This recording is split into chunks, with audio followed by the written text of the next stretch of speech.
After the sermon, we'll sing from Psalter number 73, verses 1, 5, and 6.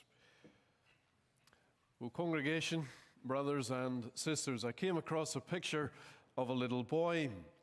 And in that picture, that little boy, he had a bag of apples hanging over one of his shoulders. And he was clinging by the tips of his fingers to the top of a wall. And at the bottom of the wall on one side, the little boy was hanging from was a big bulldog chained to a kennel. It was just waiting to take a chunk out of that wee fellow. And on the other side of the wall was the owner of the orchard from which the boy had obviously stolen the apples that he had in his bag. And so that wee lad, he couldn't go up the wall for fear of the owner who was clearly looking for him. And yet he couldn't go down the wall either for fear of that big bulldog that was thinking he was going to have him for lunch. And so the caption at the bottom of the picture, it simply read, "In a fix." And you see, that little boy had got himself into a fix then because of his sin. But as we all know, it isn't just little boys who can get themselves into a fix by their sin.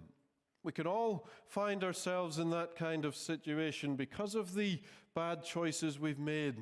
We can feel trapped with no way out, just like that little boy obviously did. Well, here in the chapter that we just read a moment ago, Exodus chapter 14, we have a similar and yet at the same time a very different picture brought before us. It's a picture of an entire nation that we could say was in a fix. But it wasn't because of their sin. It wasn't because of their choices even. It was actually God's doing. You see, they were trapped between the Red Sea and the Egyptian army. But it was actually God who had brought them to that place in their experience. Whereas we say they were between a rock and a hard place. You see, they found themselves in a situation where it appeared to them there was no way out, no place for them to turn, there was no means of escape. And so they didn't see any way forward at that moment. And many times in life we can feel just like that. Not because we've necessarily acted foolishly, or even that we've done anything that we shouldn't have done. We might even have tried to do all of the right things, and yet we still find ourselves in a seemingly hopeless position. Well, this morning we're going to look at the record we have here of the predicament the nation of Israel found themselves in.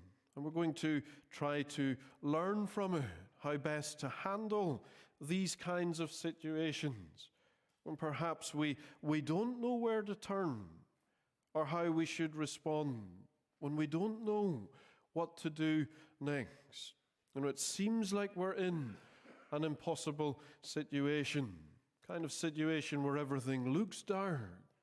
Perhaps we're ready to despair and to give up hope. And if that's where you find yourself this morning, then I want you to know, friend, that with God there is always hope. You see, with God there's always a way out, because man's extremity is simply God's opportunity to show himself strong on our behalf and to bring glory to himself. Well, as we turn to look at this episode in the history of the people of Israel and what we can learn from it then, I want you to notice the three responses to the trouble they were in, which are recorded for us here in verses 10 to 20 of Exodus chapter 14. And the first response we see here is the natural response. Secondly, the faithful response. And then lastly, the divine response. Well, firstly then, let us consider the natural response. And we find that in verses 10 to 12. But before we get to this, I want you to be thinking about the situation the Israelites found themselves in here. I want you to be asking yourself the question, how would I have responded had I have been there with them. Now, as you remember, this nation of people, at this point in their history, God had miraculously delivered them from their slavery and bondage in Egypt. And they were now setting out here on their way to the promised land. Their prospects looked good. They were upbeat about the future. And yet, as we said earlier, they now find themselves trapped at the edge of the Red Sea.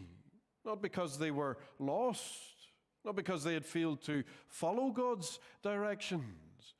On the contrary, we're told in verses 1 to 2 of this chapter, they were where they were because God had actually commanded them to encamp there.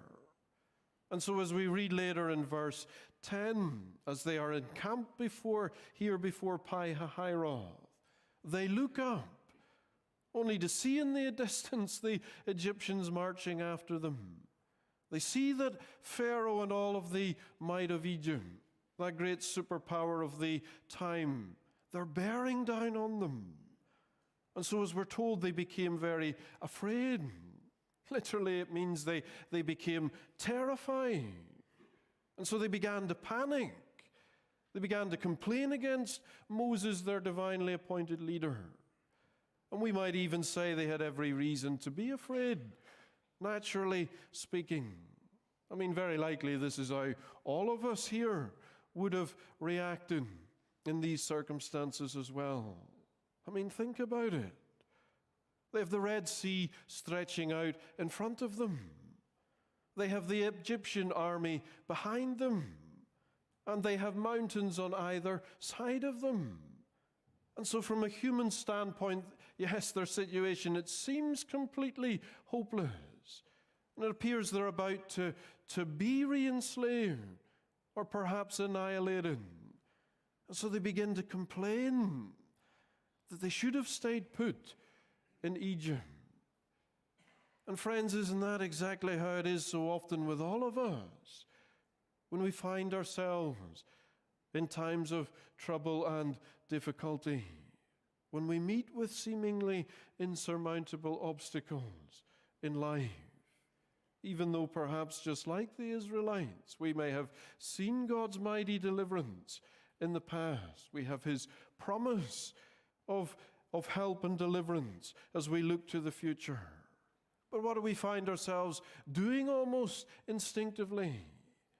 We focus, don't we, on what we can see, the obstacles, the difficulties, how things appear to us. And we judge by sight then.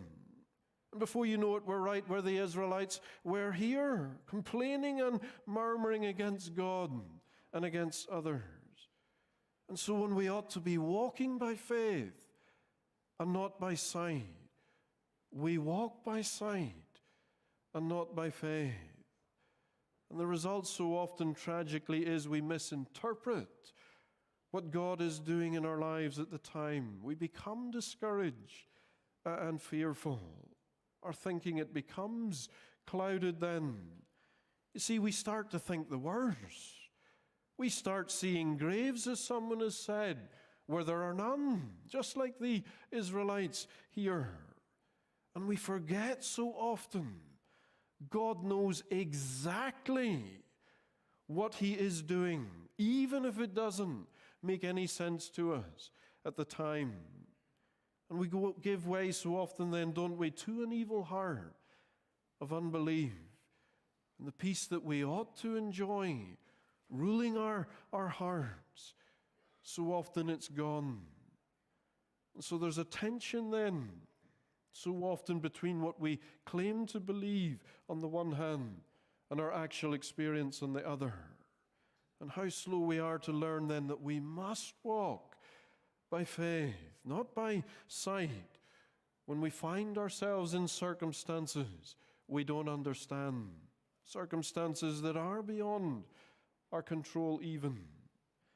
And friends, all of us either have or will discover soon enough, you and I, we can't go far in life without meeting with things which are outside of our control and that will inevitably perplex us.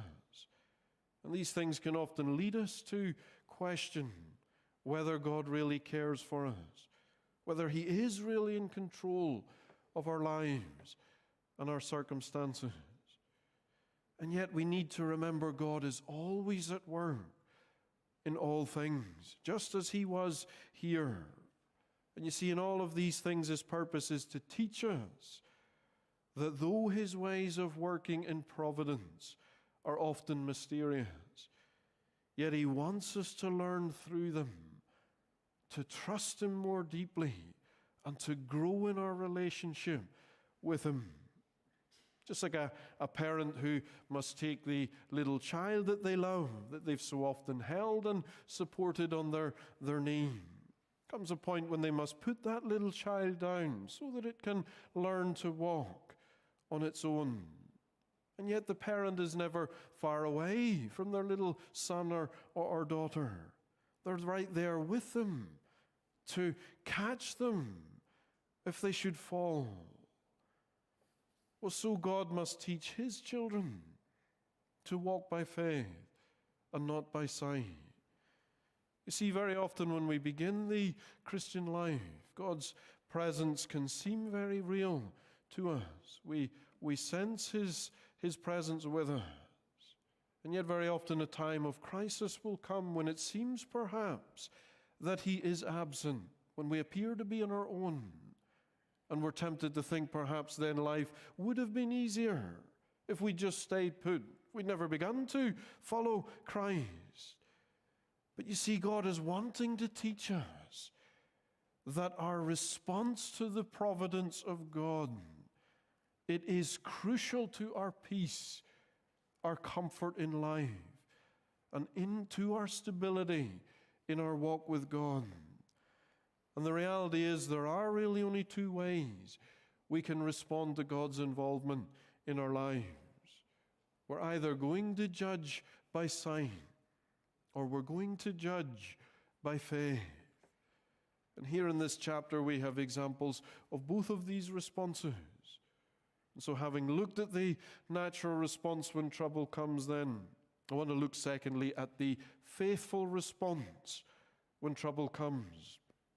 And you can find that in verses 13 to 14, where we see that in spite of the response of the majority, Moses remained confident. God would be faithful to His word. He would bring deliverance for the people. And so Moses then, he provides a great example of what faith looks like under pressure. You see, remember, he was seeing everything that the others saw. Moses wasn't blind.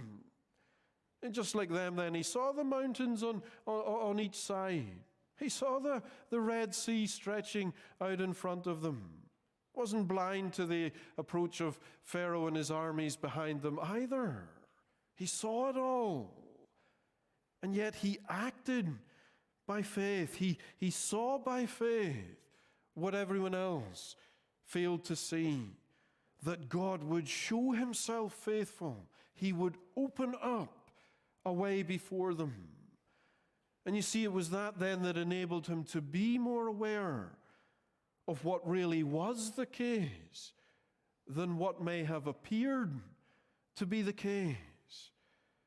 And just like Moses, this is one of the most important spiritual lessons we all need to learn as we are confronted with the challenges of life and our need for a deeper trust in God. That appearance and reality very seldom are the same thing. And outwardly, yes, it seemed Moses and the people of Israel, it seemed they were doomed. It seemed there was absolutely no way out. And yet the reality, as we know, was just the opposite. Reminds me, boys and girls, of the young girl. She'd never been on a train before. And so as she was traveling for the first time on a train ride through the country, it happened that in the course of her journey, the train had to cross two branches of a river and several wide streams. And that young girl, as she looked out the window of the train, and she could see the water of the river beginning to appear up ahead in the distance. And having never been in a train before, it began to create doubts and fears in her mind. She didn't understand how the train would be able to safely cross the upcoming river. But of course, as the train got closer to the river, a bridge appeared. And so the train, it passed safely over it to the other side of the river. And 2 or 3 times after that, same experience was repeated. That young girl finally was able to lean back in her seat with a sigh of relief and confidence. And she said, "Somebody has put bridges for us all the way." And you see, that is how life can be sometimes. We fear so many things, so many troubles. They look dark up ahead from our perspective. And so many difficulties in our lives, they can seem insurmountable as they loom on the horizon before us. But you see, as we advance, we find that there is a way through them, because God has built bridges for us all the way through life, so to speak. And you see, that is what Moses believed God would do here for himself and the people of Israel. For he believed that just as God had brought them out of the land of Egypt, out of their bondage and slavery there, so he would make a way for them to get out of this predicament they found themselves in. And so while everyone else around them was in a state of panic and dismay, he was confident God was still in control of all things. And so there was something more real to him then than his outward circumstances that he could lay hold of by faith. And that's why we find him here then telling the people of Israel in verses 13 and 14, "Do not be afraid. Stand still and see the salvation of the Lord, which he will accomplish for you today. For the Egyptians whom you see today, you shall see again no more forever. The Lord will fight for you, and you shall hold your peace." And he was reminding the people then there was hope. And so in spite of outward appearances, they were not to fear, because God was on their side. God hadn't abandoned them. He was still with them. And so they needed to control their fear then by refocusing their faith on their God.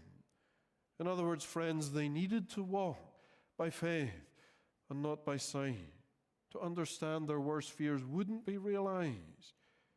You see, they were where they were in obedience to God's command. God was the one who had providentially ordered their circumstances, and so they could therefore confidently rest in the expectation that God would act on their behalf. And friends, do these words not stand as a reminder to us also, therefore, in that we too can rest in God in trying and in difficult circumstances? Not because of the absence of danger or difficulties, but because of a God in whom we can trust, whose grace is always sufficient for us, and who is in full control of every situation we can ever find ourselves in. That's why, as Matthew Henry notes, it's our duty and interest when we cannot get out of our troubles, yet to get above our fears, so that they may only serve to quicken our prayers and endeavors, but may not prevail to silence our faith and our hope. You see, friends, fear is what grips us when we fail to see God through our circumstances. But faith is what quickens us when we see our circumstances, yes, but we see them through God. And you see, faith is what will enable us to recognize then, even though we are not in control of the situation, whatever it may be, nevertheless, God is still in control of it. He is still directing all things and us in the way He wants us to go. And you see, so often God purposely brings us into trying circumstances so that you and I would learn this very lesson. That when everything seems to be unraveling all around us, or even within us perhaps, you and I, we always have a place to go. You see, there is still another direction to look, and that is to look up to our great God who is enthroned in heaven above. And friends, let us all learn, therefore, to look to God, to come boldly to a throne of grace, as we're exhorted to do in Hebrews chapter 4, so that we would find grace to help in every time of need. If you see, it's there that we'll see past the Egyptians in our own lives. We'll see past every obstacle, every mountain the enemy of our souls would seek to raise up before us to cause us to stumble and to fall, to get us to fall and to drag our heels. You see, it's there that we'll see the one who ever lives to make intercession for us, as he is seated at the right hand of God himself. And friends, it's then we will see the salvation of the Lord. You see, it's then we will see that behind every wall is the man of God's right hand, our Savior, our Redeemer, our all. And we'll be able to say to God with the psalmist then in verse 3 of Psalm 56, whenever I am afraid, I will trust in you, and I will be still in the knowledge that my God reigns, that he is my refuge, he is my strength, he is a very present help in a time of trouble. And so just as Moses instructed the people here then, we must remember that the battle, it belongs to the Lord. And you and I, friends, we don't have the means or the strength in ourselves to overcome our difficulties any more than the Israelites had. But you see, God has laid help upon one who is mighty to save us, to uphold us, to deliver us. And friends, we're to look to Christ then amid all of the uncertainties of life. We're to learn to draw that we need moment by moment from him. And friend, don't lean on an arm of flesh then when you perhaps find yourself backed into a corner. Don't look to your own puny, pathetic resources or seek to take matters into your own hands. Don't run ahead of God either, but learn to take refuge in him. Learn to wait upon him and to take refuge in his word, in his promises, and in prayer. And learn then when despair would seek to cast you down, when fear would be telling you to retreat, when impatience would tell you you must do something now, learn that there's a time to stand still and to watch and to see what God will do. You see, remember, every problem we face in life, it is but an opportunity to see God at work if we will but let him. And that's what we see in the last place, the divine response when troubles come. You see, coming to the Red Sea was every bit as much a part of God's plan as crossing it. Because you see, God wanted the Israelites to learn a valuable lesson here. The lesson that we all need to learn so badly, as we've been saying. To walk by faith, not by sight. Not to judge by appearances, but to trust in God at all times. And to depend entirely upon him, that he does have everything perfectly in control. And that he is more real then than anything you and I can see with the physical eye. And you see, that's what the people of Israel needed to grasp. The fact that everything that was unfolding here before their eyes, they needed to understand that none of it was catching God off guard. It wasn't taking God by surprise.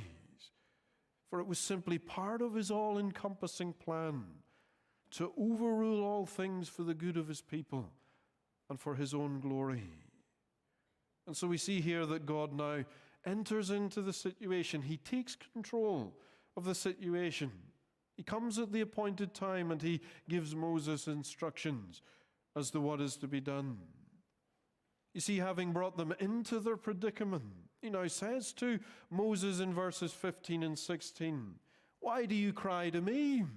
Tell the children of Israel to go forward, but lift up your rod and stretch out your hand over the sea and divide it. And the children of Israel shall go on dry ground through the midst of the sea." And you see, contrary to what they thought then, the hour of their salvation had now come. The deliverance God had purposed all along was at hand.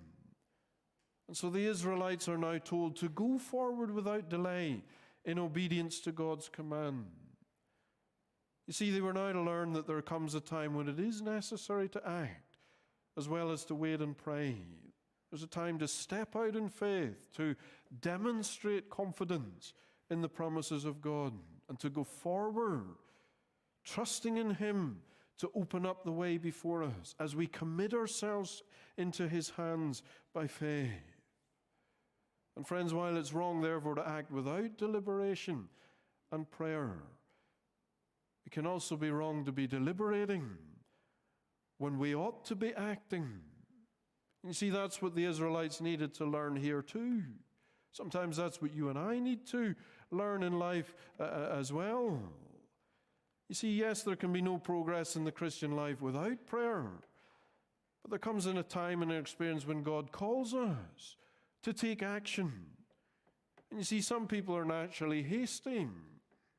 They're ready to decide on the right course of action at once. And so, of course, they're in danger of neglecting prayer and acting impulsively on the spur of the moment. They're in danger of just simply running ahead of God without waiting on His will. But others, of course, they're in danger of procrastinating forever, to think about everything, to deliberate, to doubt, to question. And they never go forward.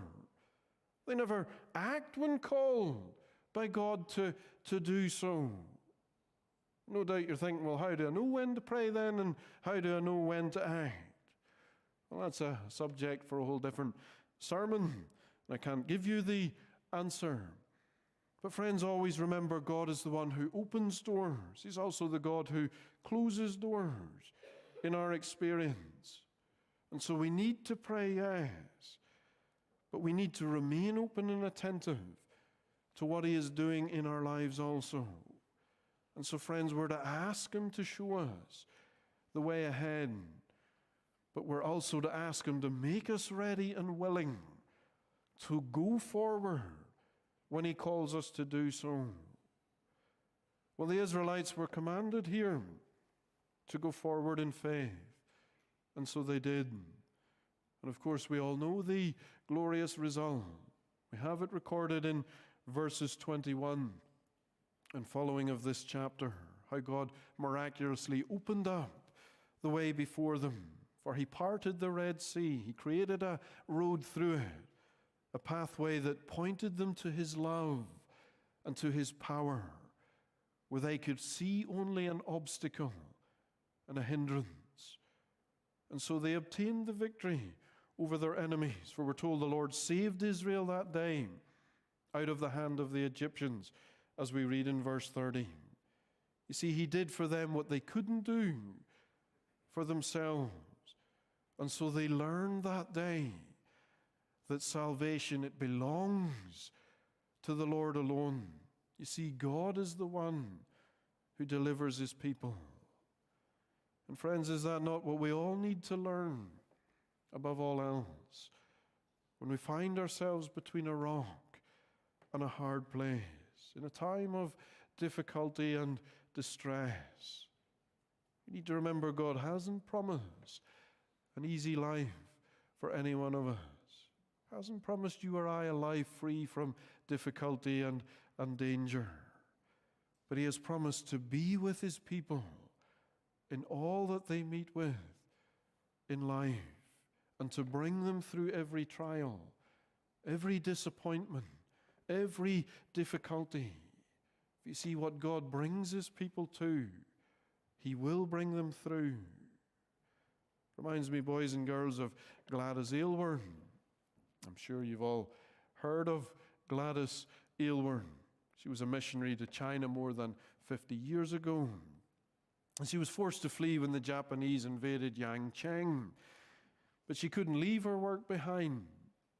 And so with only one assistant, she led more than 100 orphan children over the mountains toward free China.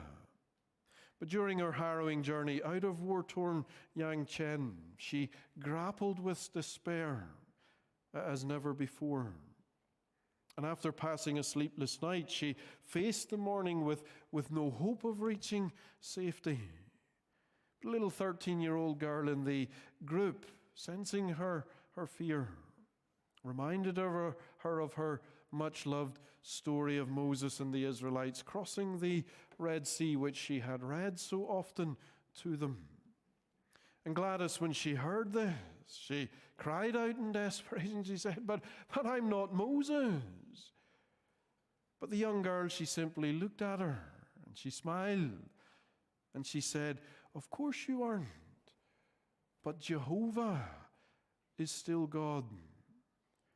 Well, boys and girls, Gladys Aylward and those orphans, they made it to free China. You see, the Lord was with them, and he was still God, and he is still God, and he is still with every one of his people. And so no matter how inadequate you and I may feel at times, we must never forget that.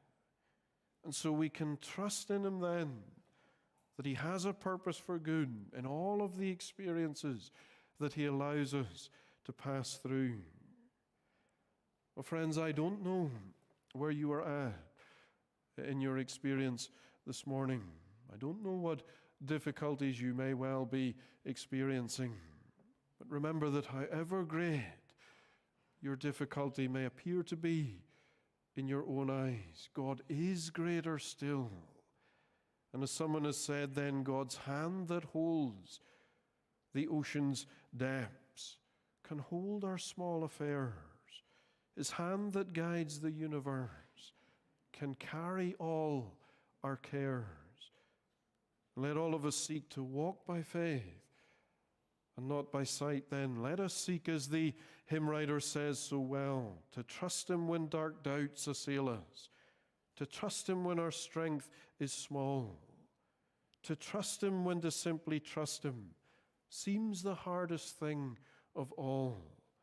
Trust him through cloud or sunshine, and all thy cares upon him cast, till the storms of life are over and thy trusting days are past. Amen.